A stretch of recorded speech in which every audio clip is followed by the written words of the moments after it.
come into Malton to start providing food to people in need. And because of an emergency situation, what was going to be, I think, March 2014, in December, right before Christmas, they said, you need to start serving food next week.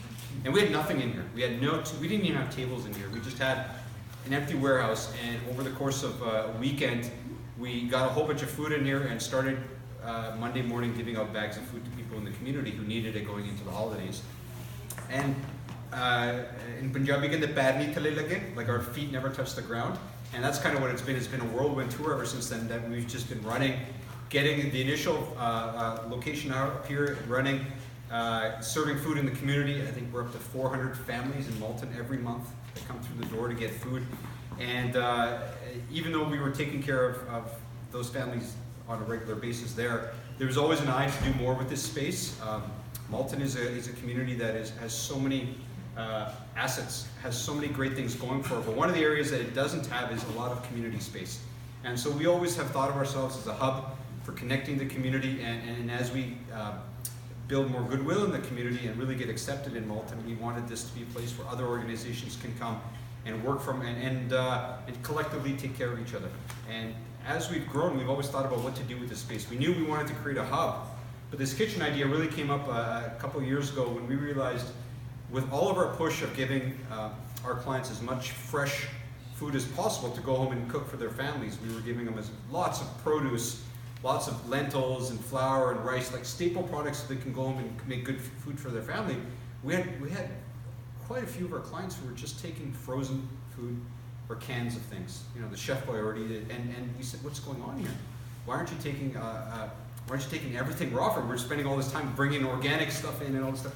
And they said to us, kind of almost sheepishly, that they never learned how to cook. And it was the most simple, obvious thing in the world, but for somebody born in privilege and in a healthy, sustainable house, it just never dawned on us. And when the light bulb went off, we realized, of course you didn't. If you grew up in a house where you didn't know where you're going to sleep that night, or there's issues with the family and your parents, who's going to be around to actually teach you the fundamentals of cooking? And we also realized, the story is we had one of our clients who's an older fellow come in, and every month we would serve him. I could literally see him wasting away. He was getting thinner by the month, and only taking food you could just prepare, warm up, and eat. And we found out he was a widower, and his wife had done the cooking for 30, 40 years in the house, and he only knew how to heat things up. And at the day, some of the volunteers, I think Angie might have been there. A couple of people. We wrote a recipe for rajma chawal and dahi, which is rice and beans. And every culture has rice and beans, and they're cheap, easy to make, last forever, and they're healthy, they're hearty. And we kind of realized, if we could just discover the rajma chawal, the rice and beans of every culture, put that in a cookbook, or teach people to cook that, we could kind of change our part of the world. And that's where the ideas for the kitchen started coming up, is that the point of this kitchen is not to serve, we're not going to be a soup kitchen, we're not going to serve meals from here per se. Whatever we cook, we're certainly going to eat, but the intention here is to build capacity in the community. And Seva has always been about moving people from dependency to self-reliance. So our metric of success isn't going to be like in the back, it isn't how much food we give out, it's how many people stop needing the food bank. So from us, the metric for the kitchen we'll have to think about is what's the metric we want for this kitchen? Come on, you guys.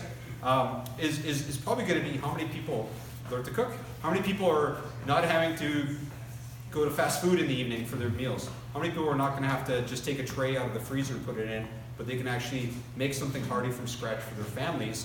And we want programming for everybody, so we're going to try to focus on programming for kids, for adults, for seniors, in that whole bit there. But to get us to this point, it's been an incredible journey.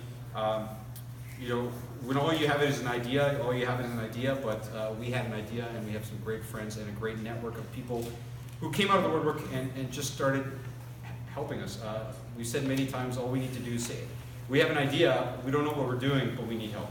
And as soon as we say that, people have stepped up, and I want to take the time to start thanking. I think today is really not a launch in the sense that we're here, we're going to start cooking everything, but it's to bring together the people that made this happen. So it's not an open house, it's really a celebration of the people that all had a role to play, and just about every person in this room or the organizations you represent were absolutely critical to making this successful. And I know we all come in here and we're like, oh, we should do this, and we're all looking to the future.